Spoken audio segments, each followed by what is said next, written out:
Hey guys, I hope you're doing alright, and welcome back to the Racing Line podcast for another episode. And today we are going to be talking about Haas and what is going on with them, as well as what has happened to the world of Formula One in spite of what has happened uh, in between Russia and Ukraine.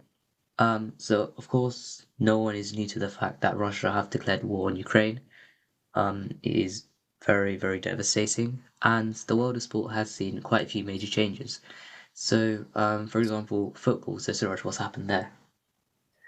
So yeah, in football, sponsors like Gazprom have just taken themselves out. They're like the Russian football team. Uh, um, so from like games like FIFA, Russian football team has been taken out. Russian football players have also been taken out. So I think it's just an action by everyone to stand with the people of Ukraine when in this conflict against Russia. Yeah, and to add to that, in the Premier League, Chelsea has been put up for sale for 3 million. We had a bit of trouble pronouncing their owner, so I'm not going to say that, but you guys probably know who it is. But anyway, we're not here to talk about football. We're here to talk about F1. So obviously, in light of what has happened, the people in Formula One were quite quick to respond. So first of all, as for drivers, Sebastian Vettel announced that he would not race at the Russian Grand Prix, and shortly afterwards, it was ruled there would be no Russian Grand Prix, not just for this season, but also until further notice. Um, because, well, obviously, Formula One ended their contract with the promoters of the Russian Grand Prix. So, I mean, that's that. But, I mean, Suraj, what does this all mean for the F1 community?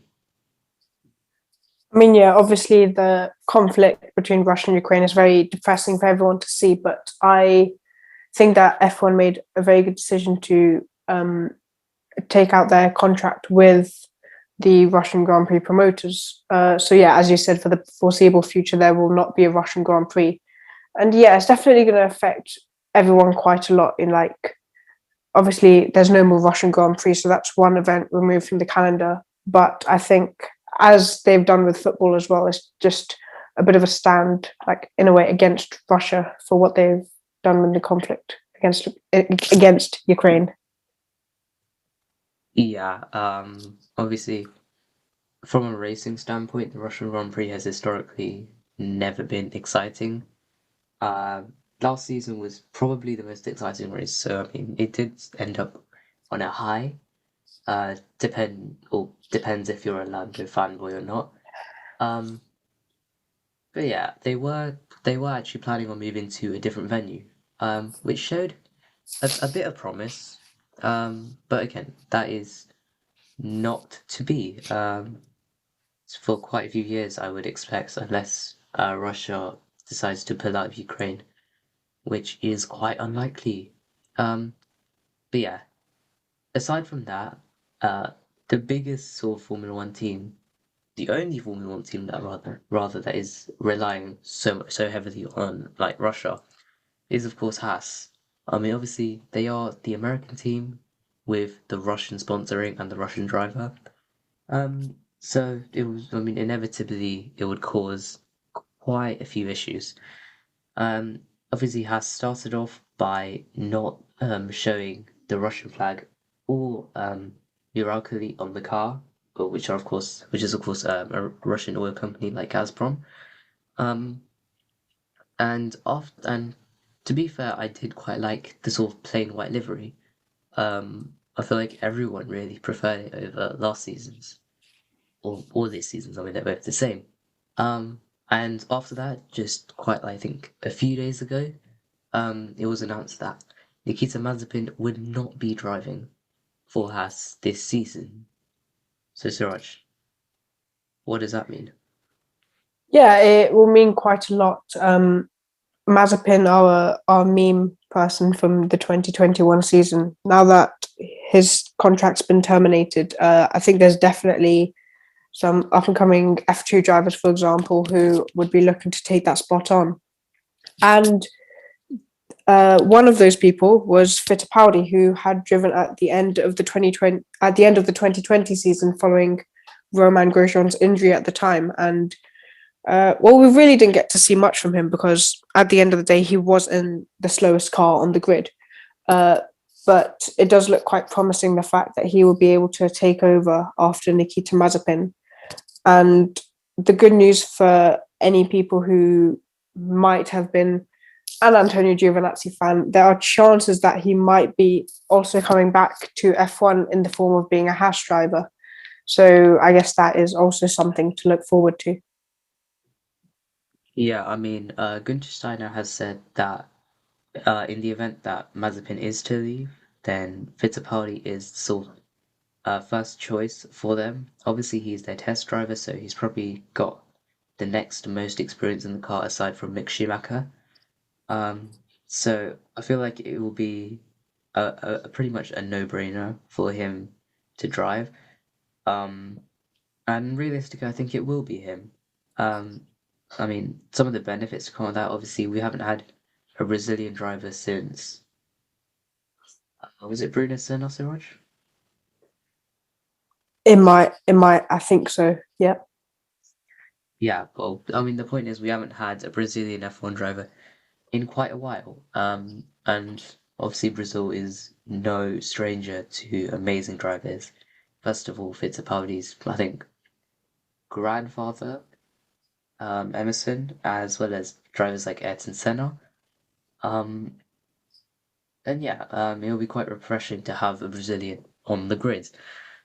To add to that, well, I mean, I feel like he is probably a much better driver than Mazepin, um, for obvious reasons. And obviously, well, and also people actually like him. Mazepin has had a lot of hates, which was just increased with like the stuff he did on social media.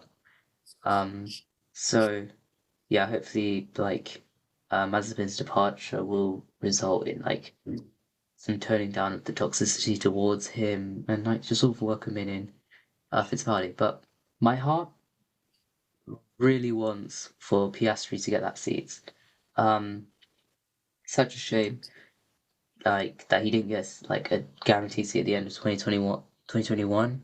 I mean, it might be a bit like Nick De Vries, where he just doesn't get one. But Siraj, would that be the case for him? Honestly, we you can never know in the sport. He might not. And as you said, it would be very sad to see something like what happened to Nick De Vries happen to Oscar Piastri. You know, as we've seen, he's such a talented driver, and he's definitely got pace, and he's been able to show that in Formula Two. And I believe that, honestly, as you said, he should have probably been given a seat for the 2022 season, but he wasn't. And who knows if Fittipaldi doesn't take up this new spot, then maybe he can be the next one to take it up. And yeah, I guess the next like big question we will have is Haas's funding. Obviously, Uralkali was their title sponsor. Um, I mean, obviously they had money for being a sponsor, and then they gave money. I'm pretty sure they gave money, to get Mazepin in that seat. Um, and obviously that money is pretty much like gone kaboom. Obviously Steiner did say that Haas will survive, um, and that he will expect like a few sponsors to get signed before the start of the season. But I mean, Siraj, are Haas gonna survive? Again, in Formula One, you can never know what will happen. But honestly, even despite all the banter and all the bad things that people may have said about Haas, it's always sad to see an F1 team go. I can't name any on the spot, but there are so many other examples of F1 teams that have been literally thrown out of the sport because they simply cannot survive with financial problems. So yeah, of course, it would be sad to see Haas leave the sport and be replaced by who knows what other team could come into F1. But yeah, I think, as I just said, it'd be sad to see them go, and I hope that in some way, however they can stay in the sport. Yeah, I mean, oh, they're obviously they're the only team America's just sort of got to represent the United States, and I mean it's a shame really because I mean it's the American car with the Russian flag on it. which probably didn't really help that many people.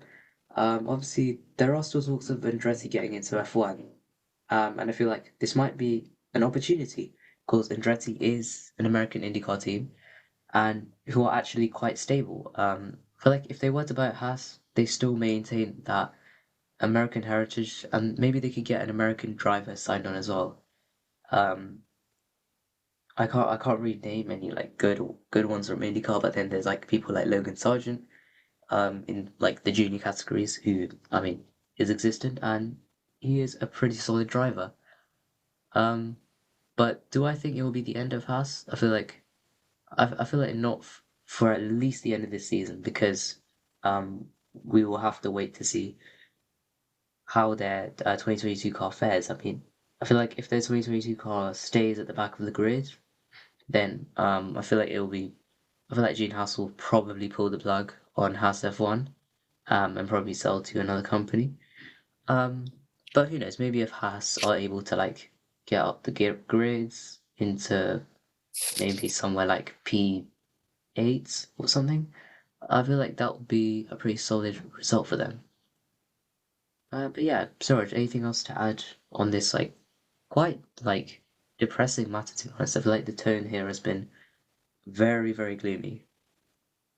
Yeah, honestly, not really anything else to add. As I said earlier, I really hope that Haas stay. It's sad to see an F1 team have to leave because of these sort of financial problems. So yeah, I honestly agree with everything you've said, and yeah, I have nothing else to add. Well, I mean, if you don't have much else to add, I feel like that is where we'll end it for today. Thank you guys so much for listening and watching to this rather short episode. Um, if you did enjoy it, then be sure to leave a like, subscribe, or follow on whatever platform you're listening on. That will just be Spotify or YouTube. Um, and yeah, we will see you all next time, and we hope for all the best from Ukraine. Goodbye.